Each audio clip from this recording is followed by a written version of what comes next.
Bapak saya menyuruh saya masuk kedokteran. Pokoknya masuk kedokteran ya. Di kuliah di Padang aja bagus itu kuliahnya. Gitu. Untuk saya bisa menghindari itu apa?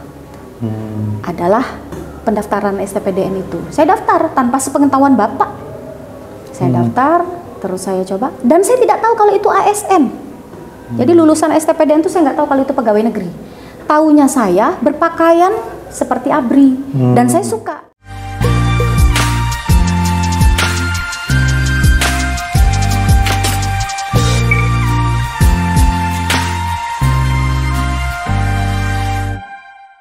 Assalamualaikum warahmatullahi wabarakatuh. Selamat datang di Tugu Inspirasi, membincang inspirasi dengan orang-orang hebat. Kali ini dalam rangka peringatan Hari Ulang Tahun RI ke-78, Tugu Media Group ada program mewawancarai orang berdampak di Kota Malang dan Jawa Timur. Salah satu yang kita wawancarai adalah ASN berprestasi, PNS berprestasi, kakak, nggak mau dipanggil mbak, kakak Nina Sugiyarti. Ini sama kayak istri saya ya Bu, namanya Bu Nina. Ya. Sakinah tapi dipanggil Nina. Siap. Gitu ya. Beliau adalah Camat Blimbing dan ASN yang cukup berprestasi. Nanti kita bahas apa saja prestasi beliau. Ya. Mbak Nina, mungkin bisa diperkenalkan diri dulu biar teman-teman tahu sekilas soal Mbak Nina dari kecil sampai dewasa STPDN ya, lulusan STPDN. Ya, silakan Mbak. Assalamualaikum warahmatullahi wabarakatuh. Salam sejahtera untuk kita semua. Saya Nina Sugiyarti, SSTP MSI.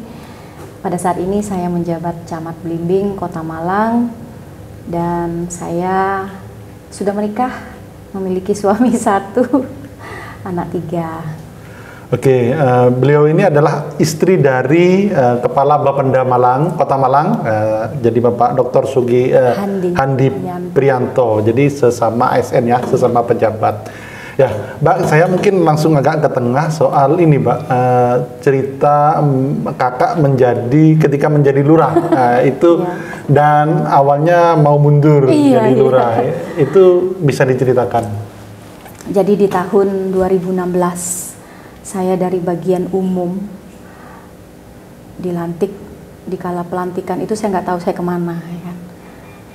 Ternyata begitu dibacakan Lurah Tulus Rejo, seketika itu di pelantikan saya meneteskan air mata. Oh, gitu. Nah, berarti di undangan itu nggak ada? Nggak ada. Oh, okay. Kalau mutasian di Pemkot Malang itu nggak ada. Kalau saya bercerita pun saya pasti menangis karena hal yang paling saya takutkan jabatan di ASN itu lurah. Walaupun saya lulusan STPDN, tetapi dikala saya pelantikan itu saya tiba-tiba menangis dan ada beberapa yang berdekatan dengan saya pun mereka mendekati saya gitu. Pulang dari pelantikan itu saya nangis, saya harus berhenti, saya harus mengundurkan diri biar nggak apa-apa, nggak punya jabatan, nggak jadi lurah nggak apa-apa. Tapi kalau Pak Handi itu kan kalau saya kalut beliau diam. Jadi dikala saya sudah diam baru beliau masuk dengan bahasa yang beliau punya. Nggak apa-apa, mungkin ini saatnya meniti karir karena selama ini kan tugas saya yang menjadi komitmen kami berdua hidup berumah tangga itu saya ngurusi anak dan rumah tangga. Urusan yang lain-lainnya itu saya serahkan kepada Pak Handi. Makanya Pak Handi itu menjadi kepala dinas paling muda se-Jawa Timur di kala itu, usia 32 tahun. Di situ saya cukup bangga karena saya mendampingi beliau mulai dari nol sampai ke titik itu di kala usia masih 32 tahun. Setelah itu malamnya saya nggak bisa tidur. Saya tidur sebentar, besok pagi saya berharap itu sudah nggak jadi lurah. Ternyata saya masih jadi lurah. 1 minggu saya tidak memasuki kelurahan Tulus Rejo itu. Akhirnya beberapa sahabat saya menyemangati, gak apa-apa karena coba aja dulu gitu, karena Tulus Rejo gini-gini. Akhirnya saya mencoba, masuklah saya ke Tulus Rejo di 2016 itu dengan jumlah masyarakat itu hampir 5.000. Jumlah RT ada 92, jumlah RW ada 16. 16 orang ini menurut saya dengan tipikal yang berbeda dan pendidikan yang cukup tinggi. Ada profesor, ada doktor, ada pengusaha, ada masyarakat biasa, ada pensiunan dengan karakter yang berbeda-beda di Tulus Rejo itu. Tetapi yang menguatkan kita itu siapa? Ada sisinya yang harus menguatkan kita. Kalau kita sendiri, saya nggak kuat. Karena seorang perempuan itu ada titik lemahnya. Nah, dikala titik lemah itu muncul, pasangan harus masuk. Di situ penguatnya. 1 bulan berjalan, ini ada cerita lagi. Pak RW saya salah satu mengundurkan diri. Karena? Perkaranya saya nggak tahu, tapi dia datang ke kelurahan membawa stempel saya ingin mengundurkan diri. Spontan, saya bilang, apakah tidak cocok dengan saya? Kalau tidak cocok dengan saya baru 1 bulan loh. Ibaratnya kalau orang pacaran 1 bulan belum kenal apa-apa tuh ya. Ayo coba dengan saya, 6 bulan saja. Jikalau 6 bulan tidak cocok dengan saya, silahkan. Akhirnya beliau inilah yang selalu menjadi motivasi saya. Jadi kalau ada permasalahan saya pasti lari ke RW. Gimana ini gini. Walaupun beliau itu tidak berpendidikan tinggi, tetapi pola pikir beliau cukup sederhana yang saya bisa tangkap. Dalam 1 tahun saya sudah mengenali karakter 16 RW mana saja yang harus saya bawa, inovasinya apa yang harus saya berbuat sudah paham. Tetapi bahasa saya yang saya tanamkan kepada masyarakat Tulus Rejo di kala itu, saya tidak mau berjanji dan saya tidak ingin menjanjikan dan saya tidak ingin berbagi yang begitu banyak melalui anggaran APBD Kota Malang karena APBD kita tuh terbatas. Jadi yang saya carikan 1 CSR, 1 inovasi masyarakat dan partisipasi. Ya, agak ke belakang lagi. Kenapa, Mbak? Lala itu kok kuat gitu? Kok kuat sehingga diterima itu jadi lurah itu? Apa yang menguatkan itu, Mbak? Nah, mungkin bahasa beda nih ya. Saya nih orang Melayu, orang Padang, Ibu Padang, Bapak Melayu. Ya, pandai berdagang. Pandai berdagang, pandai berdialog, ya kan? Nah, satu sisi itu lebihlah saya. Jadi saya berkomunikasi. Contoh. Saya ambil 1 kampung, salah satu di Kelurahan Tulus Rejo itu Kampung Kendal Sari. Itu ada 2 RW yang di sana. Itu RW 9 dan 10. Salah satu tokoh masyarakatnya itu namanya Abah Slamet. Beliau sudah almarhum, baru 1 bulan ini. Saya bilang, "Bah, mau diajak kemana nih Kampung Kendal Sari? Bolak-balik ada pencurian, bolak-balik ada orang yang suka minuman, ada ketangkap narkoba juga. Kampung ini berpotensi karena masyarakatnya cukup dinamis di situ." Akhirnya saya bilang ke LPMK dan BKM, ayo sudah kita kumpulkan masyarakat, kita rundingan di situ. Diundang saya, dibuat pertemuan RT, RW, tokoh masyarakat, ngobrol hanya dengan modal kopi saja, dengan kacang rebus di kala itu. Ngobrol. Akhirnya keluar bahasanya masyarakat, kami ingin kampung kami ini bersih, Bu. Jadi anak-anak muda-muda tuh dia berkreasi, beraktivitas dengan baik, tidak ada yang mabuk, tidak ada yang mencuri, tidak ada yang seperti. Oke, butuhnya apa? Saya tidak berjanji ya, saya tanya, butuhnya apa? Butuh ini, butuh ini. Komitmen. Kalau itu yang diminta, saya akan carikan dengan didampingi oleh LPMK dan BKM saya. Suatu ketika Pak RW datang, "Bu, kami mau bikin bersih desa. Ayo bersih desa." Pelaksanaan bersih desa tidak ada memakai uang anggaran 1% pun. Semua swadaya masyarakat, tetapi kami hadir di situ. Begitu selesai bersih desa, saya bilang, saya bangun Kampung Kendal Sari ini. Jadilah kampung kebangsaan. Di sana masuk ke Kendal Sari, situ ada gang. Nah, di dalam gang awal itu sudah ada Pancasila, udah ada miniatur Garuda yang cukup besar. Semua swadaya masyarakat. Oh, itu karya Mbak ya salah satunya ya? Inisiasi masyarakat saya menindaklanjuti. Dan di sana ada komunitas. Namanya Juminten, Juminto, Jumila. Anak-anak ini apa namanya? Jadi kalau Juminten ini komunitas ibu-ibu. Nah itu ngapain Bu, komunitas itu Bu? Bapak-bapak Juminto, Jumila itu lansia, Jumini itu anak-anak. Juminten ini adalah penggerak kampung. Jadi kalau ada hal yang kurang, saya pakai Juminten. Kalau ada hal yang agak berat sedikit, saya pakai Juminto. Karena kenapa? Kalau mereka ingin kampungnya berhasil, pasti mereka akan mengiyakan apa yang kita inginkan. Nah, kalau Juminten ini kan ibu-ibu yang kerjanya ada rajut, ada motongin tempe untuk keripik, ada yang buat menjes. Di sana kan juga ada pabrik tahu. Jadi kebanyakan buruh lepas. Tapi begitu saya butuh Juminten, mereka dengan pakaian seragamnya itu akan datang, apapun itu. Akhirnya, jikalau masyarakat tidak berpartisipasi dengan kampungnya, malu. Karena komunitas ini yang bergerak, bukan lurah. Karena lurah itu kan motivator, koordinatornya RW-RW, dan penyemangat kalau menurut saya, kalau bahasanya saya. Oke. Siap, Mbak. Lalu selain itu kok inovasinya apa, Mbak? Selain itu sehingga menjadi kelurahan berhasil terbaik nasional. Nomor 2. Kelurahan teladan terbaik nasional, kalah dengan salah satu kelurahan di Solo ya. Kelurahan di Solo ya. Solo juara 1, Kota Malang juara 2. Juara 2. Nah, itu apa sehingga kok bisa juara nasional itu, Mbak?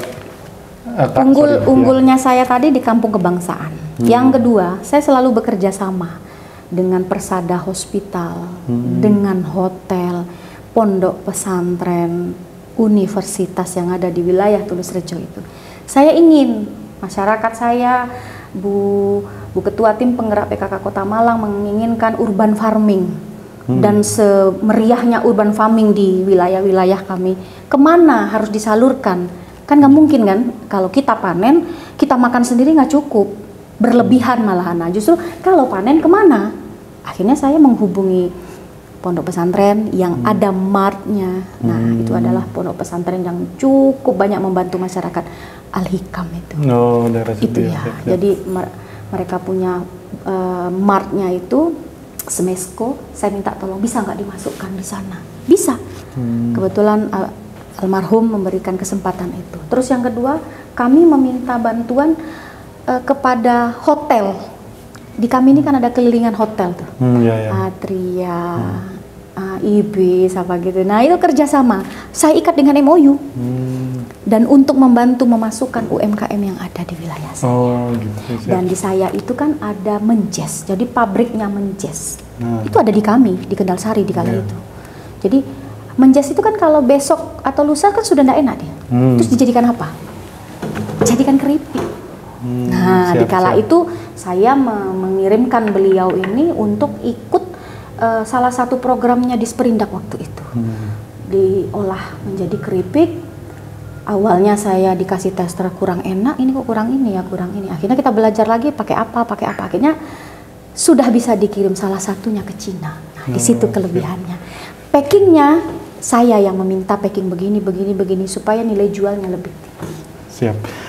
Oke, keren Mbak. Jadi ini saya lihat kakak ini ya lurah waktu itu dan mungkin camat juga seperti itu. Jadi ASN tapi bermindsetnya entrepreneur gitu ya. Jadi menggabung-gabungkan lembaga, instansi itu lihai gitu. Itu bakat dari mana? Belajar dari mana? Apa karena pandang atau karena Pak Handi atau gimana itu, Pak?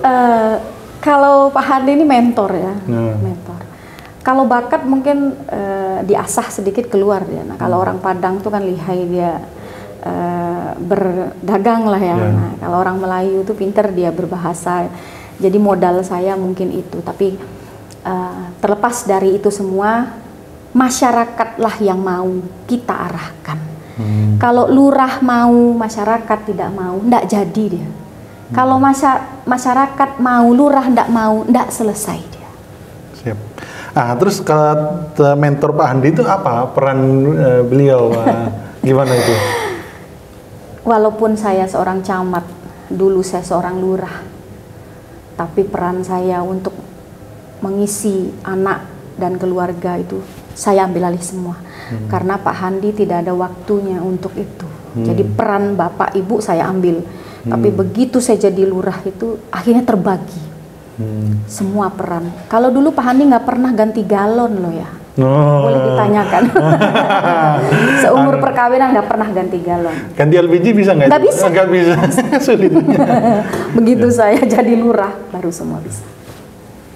Yang ini kan waktu itu kan ada perjanjian yang fokus kerja kan Pak Andi gitu ya, yang komitmen. Nah, lalu setelah Ibu jadi lurah, jadi dukungan suami itu memang sangat penting Bu ya bagi wanita ya. Menurut saya demikian, dan itu yang saya rasakan karena sebuah komitmen yang kita bangun pasti akan lancar cara berkomunikasi kita. Kalau saya kan suka dan tidak menunda itu ya. Terkadang karena kami ini satu suku Jawa, satu suku Sumatera, adat istiadat pun beda, cara pemikiran pun beda. Jadi kadang salah paham. Pak Handi bilang A, saya menafsirkannya B. Makanya kan kalau itu kan butuh komunikasi. Makanya begitu saya jadi lurah itu, beliau bilang, mungkin sudah saatnya untuk meniti karir, karena kan kita ini alumni STPDN, tidak ada kata tidak mungkin itu terjadi gitu. Oh siap. Jadi 1 tahun saya mempelajari Tulus Rejo, 2 tahun saya berinovasi, 3 tahun saya ikut lomba, 4 tahun alhamdulillah masyarakat cukup antusias dengan apa yang saya sampaikan, dan semua pembangunan yang ada di Kota Malang ini kan melalui APBD. Dan alhamdulillah wali kota tuh punya kebijakan yang cukup tinggi kepada kita kelurahan. Jadi kita tuh berinovasi pun sudah leluasa untuk membantu masyarakat. Keinginannya seperti ini Pak Wali memberikan kita. Masyarakat ingin membangun seperti ini, Pak Wali juga memberikan anggaran itu supaya kami ini lurah camat itu juga bisa berinovasi sesuai dengan kebutuhan wilayahnya masing-masing. Oke, siap. Lalu setelah dari Tulus Rejo kemana? Saya menang tingkat nasional di kala itu.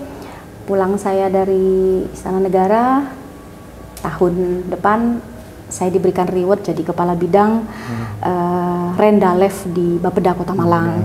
1,5 tahun. Setelah itu saya dikeluarkan menjadi camat.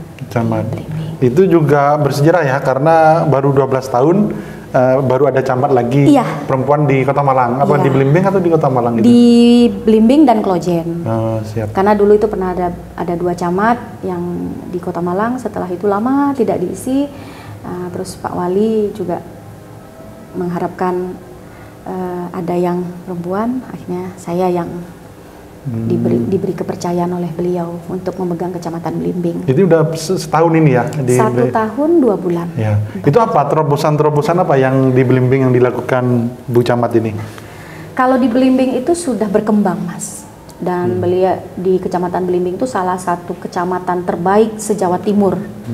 Karena ada program-program baik di kelurahan maupun di kecamatan itu sendiri. Kalau di kelurahan cukup banyak, andalan kami ada di Purwantoro, ada di Polean, ada di Kelurahan Blimbing, ada di Kelurahan Kesatrian dan Polowijen. Nah, kelurahan-kelurahan ini kan tidak asing kalau pemerintah Provinsi Jawa Timur mengundang itu catatan kita sudah ada. Kelurahan-kelurahan yang berprestasi. Dan di Kecamatan Blimbing sekarang kan layanan nggak terlalu banyak tuh, semua difokuskan di kelurahan. Jadi masyarakat itu tidak terlalu jauh untuk ke kecamatan, karena kan kalau kelurahan Jodipan berurusan ke kecamatan kejauhan. Jadi akhirnya pemerintah kota mendekatkan layanan masyarakat kepada kelurahan. Nah, di situ salah satunya. Kalau inovasi, karena saya masih 1 tahun, saya masih melihat potensi yang sudah ada harus kita lanjutkan. Contoh Kampung Warna-Warni, nah itu kan sudah mulai agak pudar. Saya sampaikan kepada Pak RW ini gimana, apa butuh bantuannya kita apa? Karena rupanya beliau juga membuatkan MOU sendiri dengan penyedia chatnya itu. Gitu. Nah itu kan yang bagus harus kita lanjutkan, yang belum ada itu yang harus kita buat. Menurut saya. Ya, Kak itu jadi lurah sama camat itu lebih menantang mana? Dan menantang lurah. Karena lurah itu kan pemegang wilayah. Ya. Kalau camat ini kan sifatnya koordinator lurah. Mengkoordinasikan lurah-lurah. Iya. Jadi yang lebih punya mudah ya. Iya, yang punya wilayah kan lurah, yang punya kewenangan dan kuasa itu kan lurah. Mau dibuat apapun kelurahan itu tergantung lurahnya. Tapi kalau lurah tidak mau, ya sudah selesai. Masyarakat pun akan mau apa. Tapi kalau saya di Tulus Rejo itu saya mau. Masyarakat menyambut jadi. Jadi begitu datang tim dulu dari nasional itu, tim jurinya, sampai bingung. Saya nggak ngomong loh, saya diam aja di belakang. Tapi semua masyarakat yang berbicara. Oh aktif ya, Iya. saya. Dulu suami saya kan juga lurah teladan 2005 di Polowijen di kala itu. Sampai Pak Handi juga bilang berbeda cara mama memimpin Tulus Rejo dan cara papa memimpin Polowijen itu berbeda. Karakternya juga beda dan cara masuknya juga berbeda. Jadi kalau dulu provinsi itu menilai saya memang butuh figur. Nah, karena saya perempuan kan cerewet tuh. Yeah. Kalau Pak RW itu saya undang rapat, kursinya jajar itu 16. Kalau tak hadir satu berarti RW 2 yang tidak hadir. Kosong misalnya 1, 2, 3, 4, 5. Nah, kosong yang angka 8 berarti RW 8 tidak hadir. Saya telepon kemana? Siap izin Bu, saya lagi ada tugas keluar kota. Denda ya? Oh siap. Siap. Dikala Orang itu, Bu ya. iya, dikala itu kami kesepakatan Iya, denda 250 kalau tidak menghadiri undangan lurah. Dari Siap. tapi tidak semua, ada beberapa karena kan RW saya itu ada yang profesor, guru besar, jadi jarang hadir. Tapi kalau denda itu dipegang oleh RW supaya itu menjadi kas kita. Jadi kalau saya itu ingin sesuatu nih, Pak Wali bilang harus membuat seperti ini gitu, lurah-lurah harus seperti ini. Saya sudah terbayang saya apa yang harus saya lakukan. Ngumpul RW, saya nggak ngumpulkan di kantor. Ayo kita ngopi. Iya dari uang urunan itu tadi karena tidak hadir dengan undangannya lurah. Oke, menarik. Nah kalau jadi camat apa tantangannya? Sementara ini saya cukup menikmati dan tidak ada tantangan yang cukup berarti. Saya hanya membangun komunikasi dengan tokoh masyarakat, dengan pengusaha, dengan ini. Karena yang dibutuhkan lurah itu kan support. Contoh, wilayah kami itu kan rumah sakit Persada Hospital itu di wilayah kami. Yeah. Dan di situ saya menemukan cukup relawannya lah Persada itu. Akhirnya saya mengundang direkturnya dan kepala humasnya di kala itu. Saya kumpulkan lurah-lurah. Mau apa? Pengen apa? Alhamdulillah terbantu karena masyarakat ini kan butuh sesuatu yang tak terduga di luar kewenangan kita. Tapi kalau kita butuh sesuatu, kita nggak bisa minta seketika, harus dibangun komunikasi. Akhirnya begitu ada problem, contoh ada masyarakat yang meninggal kena jantung di wilayah Purwodadi. Itu saya bilang, Mbak minta tolong, bisa ini sekarang warga sudah di UGD. Itu Persada bisa langsung bereaksi. Saya selalu bilang ke Kabak Humasnya itu, terima kasih ya Mbak sudah memperhatikan masyarakat kami yang 11 kelurahan ini. Walaupun Persada intinya tidak di Belimbing, di wilayah lain pun sama. Karena dulu saya di Tulus Rejo saya datangi ingin bekerja sama melalui lansia. Oke, siap. Siapa menarik memimpin teritori kayak lurah camat itu kan ada erat kaitannya dengan kepemimpinan ya. Itu kalau tips sukses menjadi kepemimpin khususnya bagi perempuan tuh apa Mbak menurut Mbak? Suksesnya seorang perempuan tak lepas dari seorang laki-laki. Mau dibilang saya ini pintar, saya ini bisa, saya ini perkasa, menurut saya nggak bisa. Kalau seorang suami tidak mendukung, berhenti. Karena ada hal kewajiban dan hak yang harus kita jalankan. Kalau hak sudah dipenuhi, kewajiban tidak dijalani, jadinya apa? Dan saya tidak mau mengorbankan keluarga saya demi jabatan saya dan demi karirnya saya. Saya lebih memilih mundur daripada saya memiliki jabatan tinggi tapi saya dengan keluarga. Gitu. Jadi dengan Pak Handi komitmen saya itu tadi. Sebelum saya menikah saya punya komitmen. Jadi dari 5 yang disampaikan Pak Handi, 5 yang saya sampaikan itu yang menjadi kesepakatan kita. Kalau saya yang lengah, Pak Handi mengingatkan. Kalau Pak Handi yang lengah, saya yang mengingatkan. Lengah gimana contohnya Mbak? Sepele ya. Kalau berangkat kantor jam 8, belum pulang jam 5, kabari. Lembur di kantor. Saya sudah tahu. Itu komitmen. Karena di mana, ada di mana, kemana, kabari. Nggak perlu kehadiran sih. Kalau Pak Andi kan pulangnya kan nggak nentu tuh. Kalau saya usahakan jam 5 saya sudah di rumah karena saya harus masak untuk anak-anak atau anak-anak butuh apa gitu. Walaupun anak-anak sekarang kan sudah besar, ada yang kuliah, ada yang SMA gitu. Jadi tidak terlalu membutuhkan perhatian kita yang berlebihan seperti dia masih kecil gitu. Oke. Siap. Nah, kalau kaitannya dengan anggota, dengan tim, gimana itu biar menserasikan dan agar tim itu pemimpin kan agar semangat itu kan perlu tips trik juga. Gimana itu, Mbak? Kak, sorry. Saya ini kan tipikalnya iya atau tidak itu nampak di depan. Jadi begitu saya masuk, saya sampaikan ke teman-teman kecamatan. Intinya sebuah lingkup kecamatan ini butuh komunikasi yang baik. Karena kita ini tempat mengadunya kelurahan-kelurahan ini. Tapi kalau saya kurang, tolong diberikan masukan. Tapi kalau ada yang harus saya perbaiki, supaya teman-teman menerimanya. Karena saya akan membagi tugas. Karena saya bukan tipe orang yang bisa bekerja sendiri, Mas.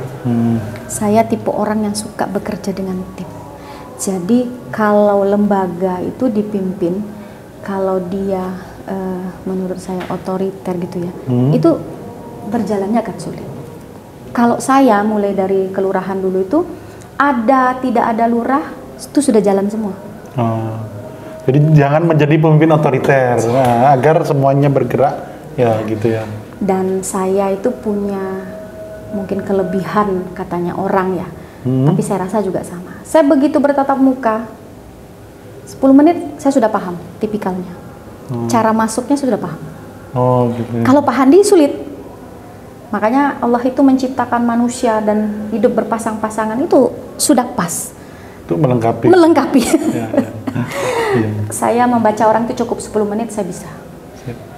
Jadi bagi pasangan suami istri sebenarnya bisa jadi mentor utama itu bukan orang lain ya. Beliaunya. Dan juga nggak bayar kan, malah dibayar. Saya malah dibayar. Siap. Oke, lalu ini Mbak, kenapa menjadi ASN, memilih menjadi ASN ini, Bu Camat? Saya tuh dulu nggak milih ASN, Mas. Tapi prinsip hidup saya di kala itu, bapak saya menyuruh saya masuk kedokteran. Pokoknya masuk kedokteran ya, di kuliah di Padang aja bagus itu kuliahnya. Gitu.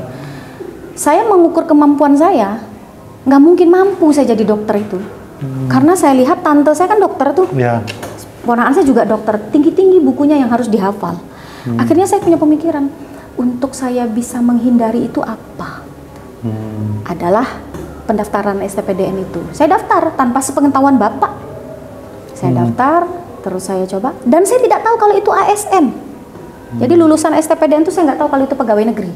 Taunya saya berpakaian seperti ABRI, dan saya suka karena saya dulu pernah jadi paskibraka tingkat provinsi Riau, pembawa baki gitu. Jadi ada motivasi saya juga gitu, ingin masuk seperti itu. Jadi rambutnya cepak, pakai ini gitu-gitu. Terus yang menarik oleh saya di kala itu tidak membutuhkan biaya masuk di situ. Makan, minum, tidur, malahan justru kita diberikan pakaian. Itu motivasi dengan saya. Walaupun bapak saya sanggup untuk menyekolahkan saya lebih tinggi daripada itu. Akhirnya saya lulus, bapak saya bingung. Kamu kapan mendaftarnya? Nggih, saya ini ingin keluar dari ini, boleh nggih? Bapak saya cuma bilang, boleh. Berangkatlah saya pantohir ke Bandung di kala itu. Itu udah getar-getir saya karena ada 3 orang yang akan dikeluarkan. Seupaya mungkin saya bisa masuk. Dan fisik kan di sana diutamakan di kala itu. Akhirnya saya masuk, lulus, mengikuti pendidikan, dan di tahun pertama itu saya diberikan cobaan itu masuk rumah sakit lah gitu. Dengan peristiwa bapak saya cuma bilang, kita pulang aja nak daripada kamu di sini. Enggak, saya kuat kok, saya kuat. Karena saya takut pulang, karena kalau pulang nanti saya disuruh daftar kedokteran lagi, nanti takutnya di tengah jalan saya nggak jadi ya kan. Nah begitu saya selesai jadi STPDN, bapak saya cuma bilang, STPDN itu lulusannya jadi lurah itu gitu. Saya jawab, iya jadi lurah, jadi camat, saya gitu kan. Jadi bertahun-tahun saya nggak pernah jadi lurah nih. Setelah pernikahan saya anak saya yang kembar ini usia belasan tahun lah, 10 tahun apa 11 tahun baru saya jadi lurah itu, bapak saya bilang, alhamdulillah nak, walaupun sudah tua jadi lurah. Padahal nggak diinginkan itu ya. Padahal tidak diinginkan. Nah itu kalau orang tua itu kan melihatnya tampak luar ya. Karena bapak saya ini kan orang pendidikan, terakhir itu di Kementerian Pendidikan. Jadi cara dia mendidik saya itu berbeda. Kalau suami saya ini kan karakternya dari polisi. Lapangan, ya. Polisi, jadi dia kerasnya, tatanan hidupnya itu ini berbeda dengan kami. Kami lebih pada bahasanya komunikatif. Siap. Oke. Nah, kalau selanjutnya kalau goalnya Bu Nina apa ini, apa jadi kepala dinas kayak suami atau apa? Goalnya di karir dan goalnya di rumah tangga lah. Gitu. Jujur nih ya, bukan bohong ya? Ya jujur. Jujur dari lubuk hati saya nggak ingin. Karena kayak jadi kepala dinas. Kenapa? Jadi camat ini pun jika Pak Handi tidak berkenan, saya juga nggak mungkin berkeinginan jadi camat.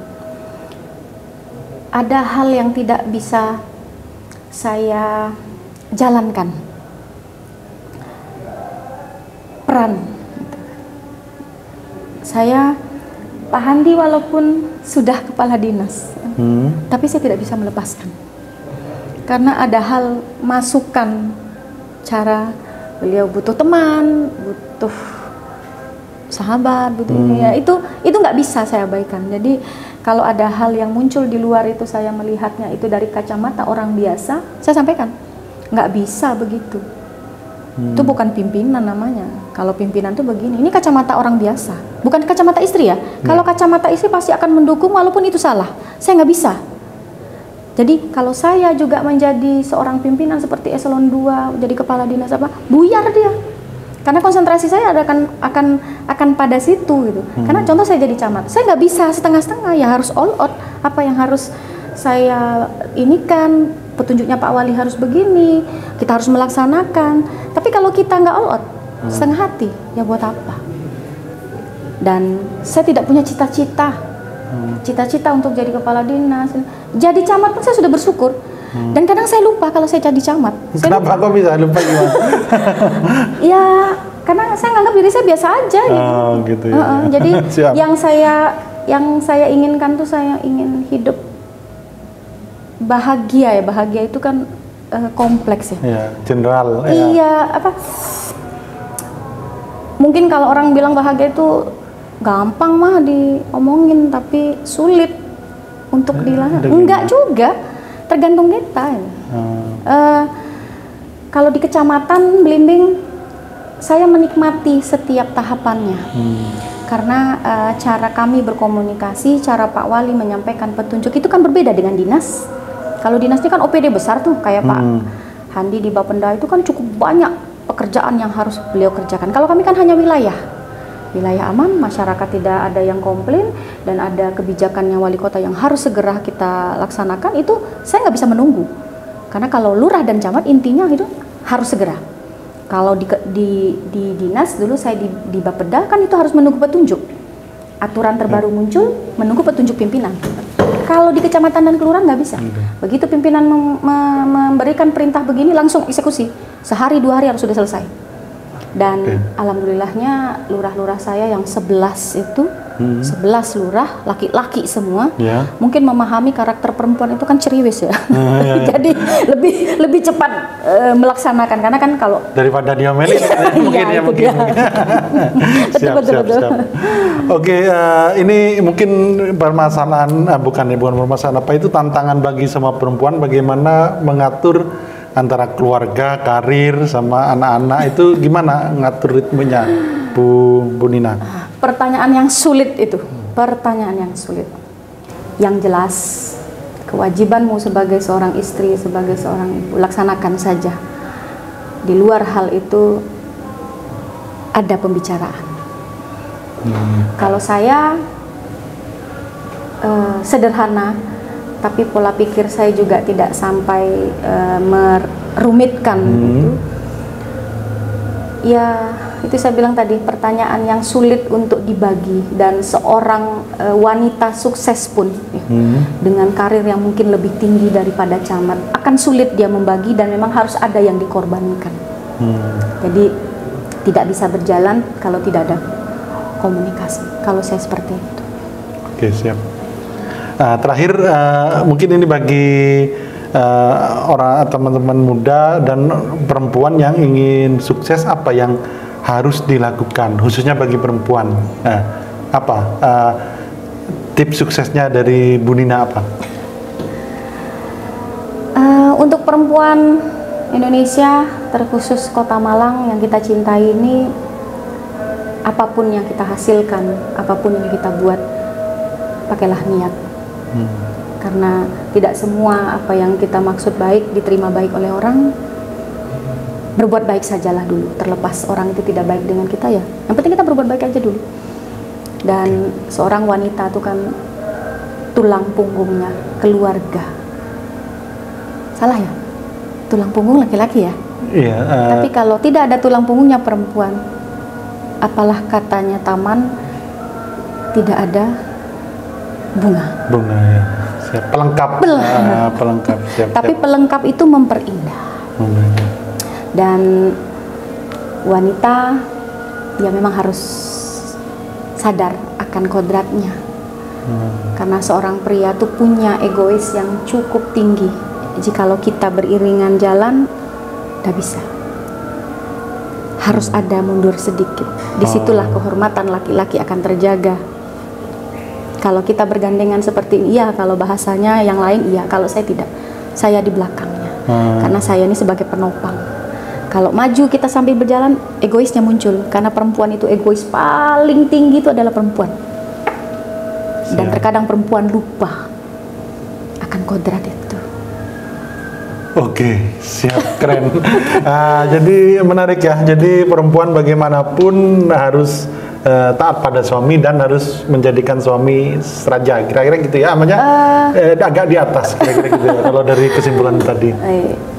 Ya bukan suami saja, semua laki-laki, semua laki-laki itu punya.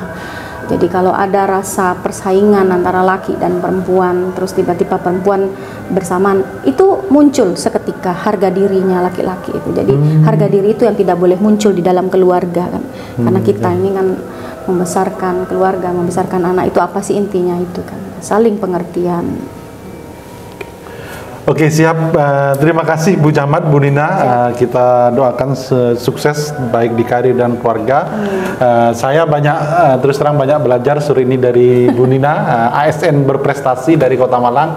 Semoga teman-teman juga belajar juga. Itu saja dari saya. Assalamualaikum warahmatullahi wabarakatuh. Waalaikumsalam warahmatullahi wabarakatuh.